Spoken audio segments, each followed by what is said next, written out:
When people saw us together, they called us perfect. Daniel, the town's brilliant surgeon, and me, his ever-supportive wife.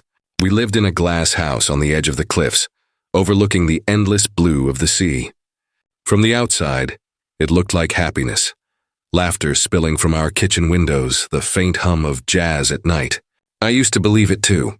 I used to believe us. Every morning, Daniel left for the hospital before sunrise. Crisp white coat, polished shoes, and that same calm smile that made nurses blush and strangers trust him. I'd watch from the balcony as his car disappeared down the winding road. I told myself that kind of devotion, the way he lived for his work, was noble. That his absences meant he was saving lives. But lately, I've begun to wonder if he was saving someone else's. It started small in the little things. A phone call that made him step out of the room. A text he answered too quickly. The scent of a woman's perfume clinging to his collar, not mine. Sharp, floral, unfamiliar. When I mentioned it, he laughed softly and said, "You've been watching too many dramas, Lena." Then he kissed my forehead, the way a father might soothe a worried child. Smiled, but inside something twisted. At night, I'd lie awake, listening to the faint buzz of his phone lighting up on the nightstand. I'd hear him slip quietly into the hallway, whispering into the receiver. The walls in our house carried sound differently, like they wanted me to hear the truth. Sometimes I caught my reflection in the mirror across the room, eyes wide, haunted, lips pressed tight, and wondered when I had started looking like a stranger. The next morning he brought me flowers, white lilies, my favorite. His gestures always came after my doubts, perfectly timed, as if he could sense when I was close to asking the wrong question. I thanked him, of course. I always did. Love, after all, was supposed to be about forgiveness, about trust. That's what I'd been taught. One evening, while folding his laundry, I found a crumpled piece of paper in his pant pocket, a receipt from a hotel 2 towns away. 1 room, 2 guests. The date? The same night he said he was on call. My fingers shook as I read it. The ocean roared outside like it wanted to swallow the house whole. When he came home that night, I said nothing.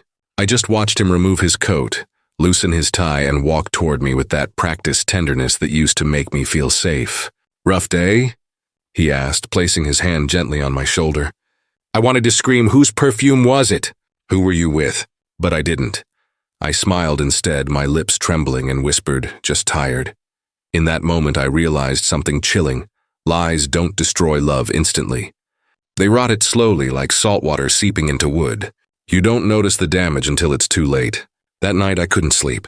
I watched Daniel's chest rise and fall beside me, his breathing steady, peaceful. He looked like a man without secrets, but I knew better. And deep down, my gut whispered something I didn't want to believe, that this was only the beginning. The nights grew longer after that receipt. I told myself I wouldn't look for signs, that I'd pretend everything was normal. But pretending requires peace, and peace no longer lived in our house.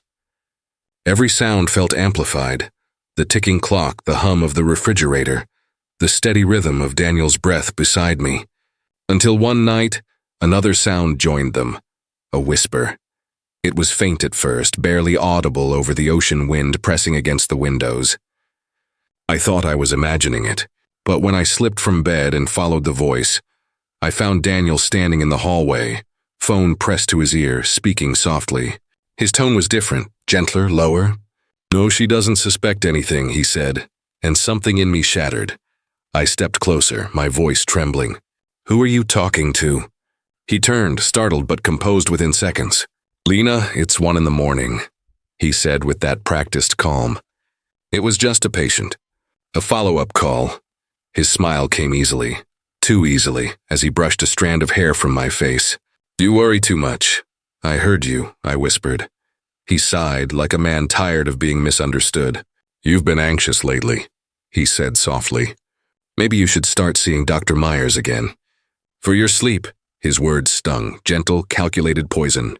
Before I could respond, he kissed my forehead and walked back to bed, leaving me frozen in the dark.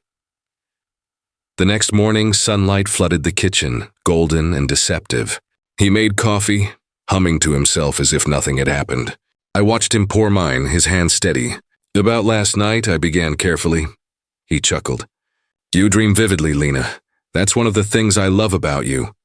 His tone was affectionate, teasing, but I heard the dismissal beneath it. That invisible distance between us grew wider. Later that week, my friend Clara invited me for lunch. She'd known Daniel from before our marriage. Medical school, I think. As we sipped our tea, she looked at me for a long moment and said, "You ever wonder why Daniel doesn't talk about his first job?" I frowned. "What first job?" She hesitated, then forced a small smile. "Never mind. Forget I said anything," but I couldn't forget. That night, as I lay in bed pretending to sleep, I heard him again. That low murmur seeping through the walls like the house itself was trying to tell me something. Only this time I heard my name in the middle of it. And a woman's voice, faint, distorted, but unmistakably real, whispering back. My blood turned cold. Whatever Daniel was hiding, it was no longer just between him and me. The whispers haunted me for days. They followed me from room to room, lingering in the corners even when Daniel was gone.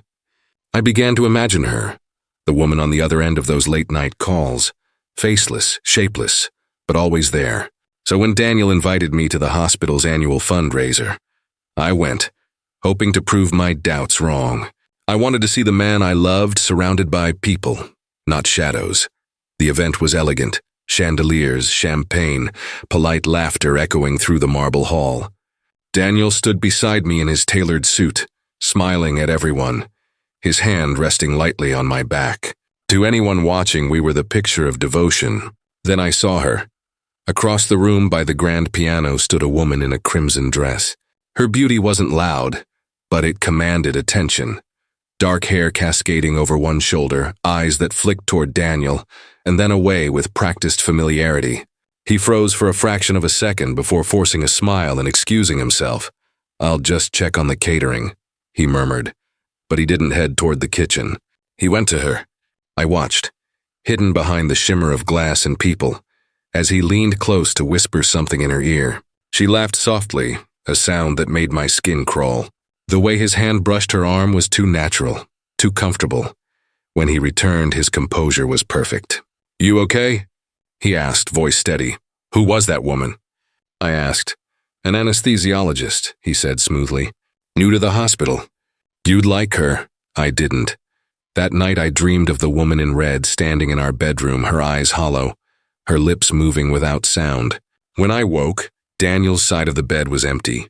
His phone was gone. The ocean outside churned under a storm, restless and black. 3 days later, I overheard 2 nurses whispering in the grocery store. "They can't find her," one said. "She didn't show up for work. No one's seen her since Friday." My stomach dropped. Friday, the night of the fundraiser. When I asked Daniel, he looked genuinely puzzled. "Rachel? Oh, she got transferred to a facility up north. Some emergency staffing thing." He said it so casually, like reading from a script he'd rehearsed. But I didn't believe him. Not anymore. The next morning, as I helped him load his car, I noticed something glinting between the seats, a thin gold bracelet with a small ruby charm. I picked it up. The same bracelet the woman in red had worn that night. "Where did this come from?" I asked quietly. He turned, eyes unreadable. "Probably yours," he said. "You're always misplacing jewelry." I slipped the bracelet into my pocket before he could take it. His lie was smooth, but his voice carried an edge I'd never heard before. A warning. That night, as I lay awake, I ran my fingers over the cold metal. It wasn't jealousy anymore. It was fear. Real, suffocating fear. And for the first time, I began to wonder, if Rachel hadn't left, then where was she? After Rachel vanished, the air in our house changed. It wasn't just the silence. It was heavier than that, like the walls themselves had learned to listen. Daniel began hovering around me more, his affection suddenly suffocating. He brought me breakfast in bed, left notes on the mirror that said, "You're my whole world," and yet his eyes carried something sharper, something watchful. It started with small things. My sleeping pills disappeared from the cabinet. When I asked, he smiled gently. "You've been taking too many, Lena. I'm worried about you." I didn't remember taking more than usual, but the way he said it, calm, reasonable, made me doubt myself. Then my messages started vanishing. Conversations I was sure I'd had with Clara were gone. Photos from my phone deleted. "Maybe you're just tired," Daniel said when I showed him. "Stress does that to people." He laughed softly, kissed my forehead, and took the phone from my hand.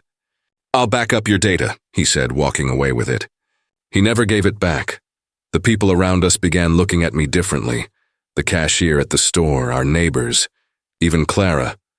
One afternoon, she stopped by with a worried expression.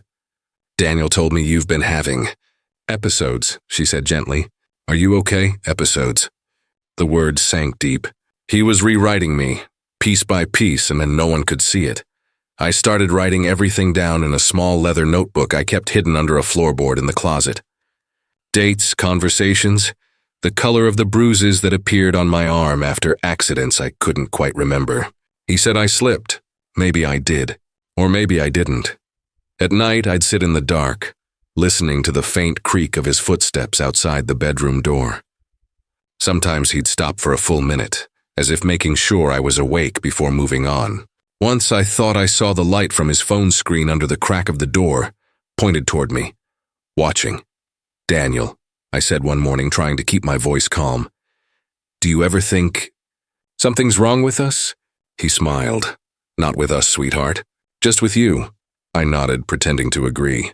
But inside, something in me hardened. I wasn't crazy, not yet. I still knew what was real and what was him. That night, I wrote one last line in my notebook before hiding it away again.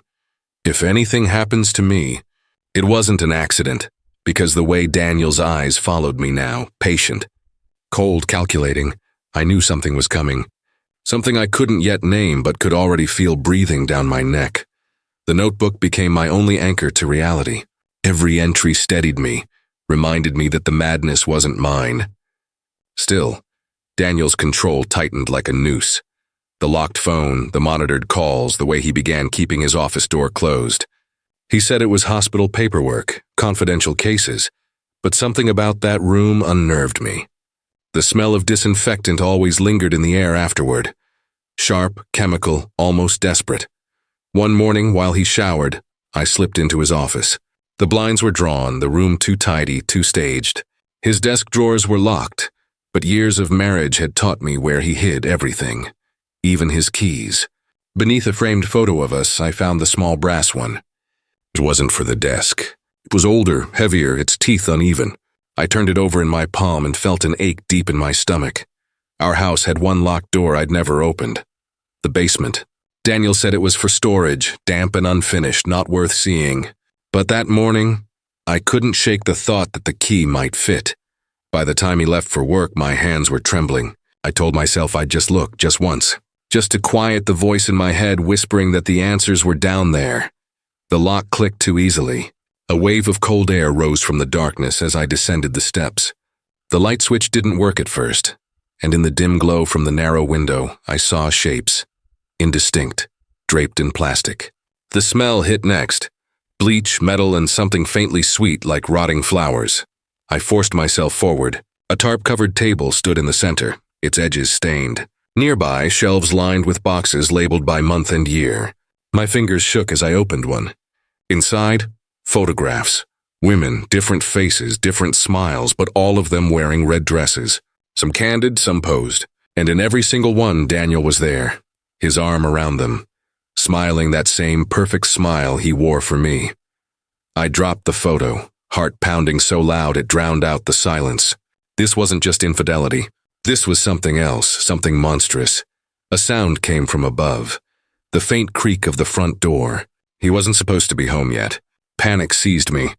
I shoved the box back, pulled the tarp over the table, and stumbled up the stairs. The key slipped from my hand as I locked the door behind me. Just before his voice called out, "Lena, you're up early." I turned to face him, forcing a smile. "Couldn't sleep," I said, clutching my robe tightly. He studied me for a moment, his eyes flicking toward the basement door. Then he smiled, and slow, knowing. "You should rest more," he murmured. "You look pale." That night I hid the key beneath the floorboard next to my notebook. My mind spun with questions, but one truth had rooted itself deep inside me. Whatever Daniel was hiding in that basement, it wasn't just secrets. It was proof. and I knew sooner or later I'd have to go back down there. Sleep became impossible after what I saw in the basement. Every creak of the floorboards made my heart stutter. Daniel moved through the house like nothing had changed, smiling, humming, cooking breakfast. But now every gentle gesture felt rehearsed, every touch calculated. The man I'd married was a mask. I needed proof of what was behind it. The hospital seemed the only place to start. If Rachel, the woman in red, might really work there, her name would be on record somewhere. So one morning, while Daniel was in surgery, I drove to St. Mary's, pretending I'd left him his lunch. The receptionist smiled politely as I leaned over the counter. "Could you check if Rachel Carter is still on staff?" I asked, keeping my voice casual. She frowned, typing quickly. "Rachel Carter? I'm sorry, there's no one by that name in our system." "Are you sure she works here?" My throat tightened. "Maybe she transferred?" The woman shook her head. "We've never had an employee with that name." The words hit like ice water. Daniel hadn't lied about a transfer. He'd lied about everything. I left the hospital, my hands shaking so badly I nearly dropped my keys. The next step came from desperation. I drove to the address on Rachel's old prescription bottle I'd found in one of Daniel's coat pockets weeks ago. It led to a small house at the edge of town. Windows boarded, yard overgrown. A man watering his garden next door glanced at me. "You looking for Rachel?" he asked. I nodded. "You knew her?" He hesitated. "Friendly girl. Lived alone. Saw her last the night a man came by. Tall, wore a suit. Looked like a doctor." My heart froze. "Do you remember his face?" The man frowned, thinking. "No, but I remember his car. Silver sedan. Expensive looking. Daniel's car was silver." I thanked him and drove home on autopilot, every mile tightening the noose of truth around my throat. The basement, the photographs, the bracelet, all of it pointed to one impossible conclusion, one I didn't want to say aloud, because saying it would make it real. When I parked, Daniel's car was already in the driveway. He wasn't supposed to be home yet. Through the front window, I saw him sitting at the table, his phone in hand, staring straight at the door, waiting. For me. When I stepped through the door, the smell of roasted garlic and wine hit me. The table was set with our wedding china, candles flickering, soft music playing in the background. Daniel looked up from the stove, smiling as if everything was normal. "You're just in time," he said. "I wanted to do something special tonight." I froze. He'd never cooked a full meal before. The scene felt too deliberate. The lighting, the music, even the way he'd shaved clean. His sleeves rolled neatly above his forearms. It looked less like dinner and more like a stage. He poured 2 glasses of wine and slid one toward me. "To us," he said. I hesitated before taking a sip, my fingers trembling around the stem. My eyes darted to the counter where a large kitchen knife rested, blade catching the candlelight. "Daniel," I said softly, "why are we celebrating?" He smiled, that calm, unreadable smile. "Do I need a reason to celebrate my wife?" His tone was light, but his gaze didn't match. It lingered on me, studying, dissecting. "I stopped by the hospital today," I said carefully. "Your friend Rachel. They said she never worked there." For a moment, silence. Then he laughed too suddenly. "Lena, you can't keep doing this. You twist things in your head until you don't know what's real anymore." My pulse quickened. "Then explain it." "The photos in the basement, the bracelet." Enough." His voice sliced through the air. He placed the knife on the table between us, slow and deliberate, the blade glinting under the candlelight. "You never trusted me, did you?" The room went still. Even the music seemed to fade. "I did," I whispered, "until you gave me reasons not to." He tilted his head slightly, eyes narrowing. "You think you know me? But you only know what I've allowed you to see." He leaned closer, his voice dropping. "You shouldn't have gone downstairs." My heart thundered. He knew. He knew. I forced a small smile, my voice steady only by sheer will. "Then tell me what's down there, Daniel. Tell me the truth." He stared at me for a long moment, then smiled faintly, the kind of smile that doesn't reach the eyes. "Some truths," he murmured, "aren't meant for love to survive." He picked up the knife again, turning it casually in his hand before setting it aside and standing. "Dinner's getting cold," he said, his tone suddenly cheerful again. I nodded, pretending calm, pretending trust. while inside I knew this wasn't dinner. It was a warning, and before the night was over, one of us would not survive the truth. That night after dinner, I barely spoke. Daniel hummed as he cleaned the dishes, his movements calm, methodical, precise, like a man who already knew how the night would end. I excused myself early, claiming a headache. He kissed my cheek before I went upstairs, the touch lingering just a second too long. It felt like goodbye. In our bedroom, I locked the door and leaned against it, my pulse hammering. My reflection in the mirror didn't look like me anymore. Pale skin, hollow eyes, trembling hands. But I still had one thing left, time. Not much, but enough. I pulled an old suitcase from the closet, packing only what mattered. My notebook, my mother's locket, some cash hidden in a picture frame. Every movement felt dangerous, like the walls could whisper my intentions straight into Daniel's ear downstairs. Then I turned to the piano. He never played it, said he didn't have the patience for art. That made it perfect. I opened the lid and set up my phone on the music stand. The red recording light blinked at me like a heartbeat. "My name is Lena Ward," I said, voice shaking. "If you're watching this, it means something's happened to me. My husband, Dr. Daniel Ward. He's not who he says he is. There's something in our basement. Photos, women. I think one of them is named Rachel Carter. Please, check the basement." I stopped the recording and hid the phone deep inside the hollow beneath the piano keys, covering it with old sheet music. Outside, thunder rolled across the ocean. The storm was coming, fitting somehow. I glanced at the clock, 10:47 p.m.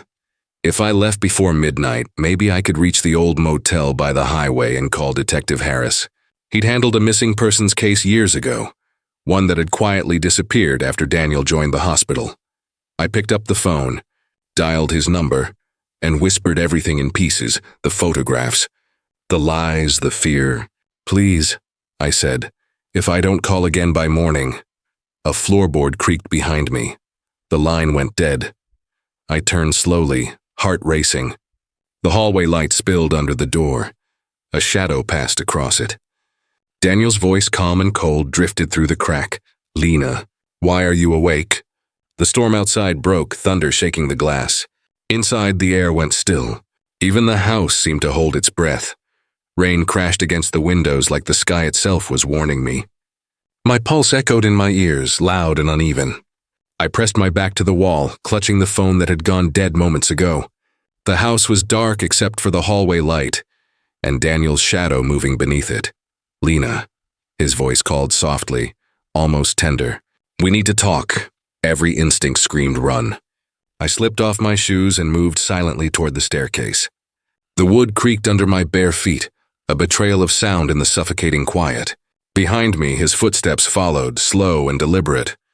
"I know you've been curious," he said, his tone almost playful. "The basement, the files, the calls. You shouldn't have gone looking, Lena. Curiosity ruins beautiful things." My fingers trembled as I reached the front door. The lock clicked, but the door wouldn't budge. He'd added a bolt from the outside. My breath hitched. I turned, and there he was at the bottom of the stairs, holding a glass of wine in one hand, a knife glinting in the other. "I made you dinner," he said, smiling faintly. "You didn't even taste it." Lightning lit his face, calm, perfect, terrifying. I backed away, reaching for anything I could use. My hand closed around the vase from our wedding, a gift from his colleagues engraved "Forever Yours," he noticed. "Don't be dramatic," he sighed. "I never wanted to hurt you." "You already did," I whispered. The words broke something in both of us. He lunged, I swung. The vase shattered, sending shards across the floor. He stumbled, then laughed, a low, hollow sound. The storm roared outside as we struggled, his grip like iron around my wrist. The knife scraped my skin, a flash of pain blooming down my arm. I kicked, screamed, twisted. The chandelier swayed above us, flickering light across his face. And for a moment I saw something like sorrow in his eyes. "Why?" I choked out. "Why them? Why me?" He hesitated, panting, his voice barely a whisper. "Because you stayed." The words froze my blood. Then he shoved me backward. I crashed into the glass cabinet, shards raining around me. The impact knocked the wind from my lungs, but adrenaline took over. I crawled toward the back door. The garden gate was only a few feet away. Lena. His voice was sharper now, frantic. "Don't do this." I threw open the door and stumbled into the rain. The garden was a blur of mud and lightning.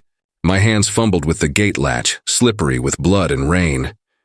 Just as it clicked open, a hand clamped around my ankle. Dragging me down, he pulled me close, his breath hot against my ear. His words barely audible beneath the storm. "You were always my favorite," I screamed, kicked and wrenched free. The thunder drowned everything. His voice, my heartbeat, the world. And then silence. Only the rain, and the faint metallic taste of survival. But somewhere behind me, a door slammed shut. When I opened my eyes, the world was blurred. Blue lights flashing through the rain, sirens wailing like a distant dream. My body felt heavy, every breath scraping against the edge of pain. The metallic scent of blood filled my lungs. I turned my head slightly and saw him. Daniel lay motionless on the floor, his white shirt soaked crimson. The scalpel, his own, was buried deep in his chest. His eyes were open, glassy, staring at nothing. For a moment, I couldn't tell if I was breathing or dying beside him. The door burst open. Boots thundered in. Voices shouted, "Clear the area! We've got a pulse! Get a medic!" Hands lifted me, voices blurred together. I wanted to speak, to explain, but all that came out was a whisper. He wouldn't stop. A blanket wrapped around me, rough and warm. As they carried me outside, I saw the garden. The overturned soil, the broken gate, the blood trailing like a path of ghosts. The storm had washed some of it away, but not enough. Not the truth. Under the flickering ambulance light, Detective Harris crouched beside me. I remembered his voice from the call I'd made hours before. He spoke gently, but his eyes were sharp. "Lena, it's over now. You're safe." Safe. The word felt foreign, like a language I'd forgotten. My fingers trembled as they tried to wipe Daniel's blood from my wrist. It didn't come off. Inside the ambulance, everything became a blur of questions and sirens. They asked how it happened. I said nothing. Maybe I didn't know anymore. Maybe part of me still loved the man I'd killed, or the illusion of him I once believed in. The documentary's narration fades in, calm and haunting over the scene. She loved her husband deeply, adored him, trusted him, built her life around him. But love can be a dangerous thing when it hides a monster in plain sight. As paramedics worked, I stared out at the house. Our house. Its windows glowing faintly against the rain. Somewhere inside, my phone still recorded. Red light blinking on the piano where I'd hidden the confession. The detective's voice echoed faintly as the doors closed. "We found something in the basement." I turned my head weakly, the words sinking in. Something. Someone. Proof. My last thought before the morphine took hold was simple and terrifyingly calm. He was gone. But his secrets were still alive, and deep down, even through the horror, one truth remained.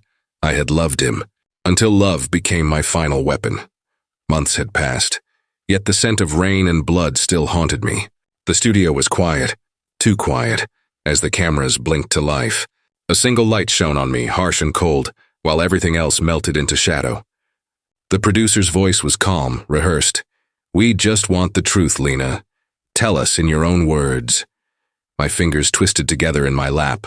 The mic near my collar picked up the tremor in my breath. "I didn't mean to kill him," I said softly, eyes fixed on the floor.